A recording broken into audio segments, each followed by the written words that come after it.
흰남노는 그동안 역대급 태풍으로 꼽히는 루사나 매미와 같이 가을 태풍이라는 공통점이 있습니다.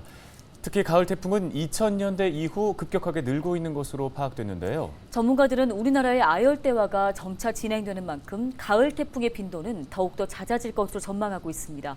송하영 기자입니다. 2000년대 이후 최대 인명피해가 발생한 태풍 루사. 지난 2002년 8월 30일부터 9월 1일까지 불과 3일 만에 246명이 숨지거나 실종된 것으로 집계됐습니다. 당시 강원도 강릉 지역에는 870mm라는 기록적인 폭우가 내렸으며 5조 원이 넘는 재산 피해가 발생했습니다. 이듬해 2003년 9월 태풍 매미는 순간 풍속 60m의 강풍을 동반하면서 나무가 뿌리째 뽑히거나 건물의 간판이 날아가는 등 최악의 태풍으로 꼽히고 있습니다. 루사와 매미 모두 가을에 발생한 태풍으로 이번 흰남노의 발생 시기와 비슷합니다. 가을 태풍은 2000년대 이후 계속 늘고 있는 상황. 지난 2020년 한국대기환경학회가 발표한 자료를 보면 해마다 9월부터 10월 사이 발생한 태풍 비율이 2000년대 이후 50% 증가한 것으로 나타났습니다.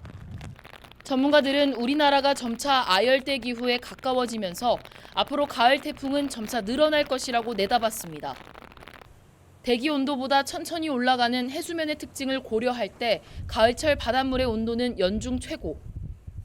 이때 태풍의 에너지원으로 작용하는 수증기 증발량이 증가하는 만큼 태풍은 잦아지고 그 강도도 세질 것이라는 겁니다.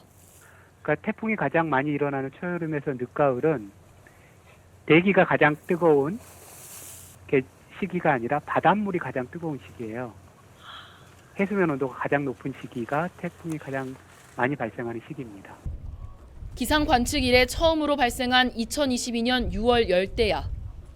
국립기상과학원이 앞으로 20년 뒤 우리나라 평균 여름 길이가 지금보다 35% 길어질 것이라고 분석한 만큼 해수면 온도 상승으로 인한 가을 태풍에 대한 대비책 마련이 시급해 보입니다. 헬로티비 뉴스 송하영입니다.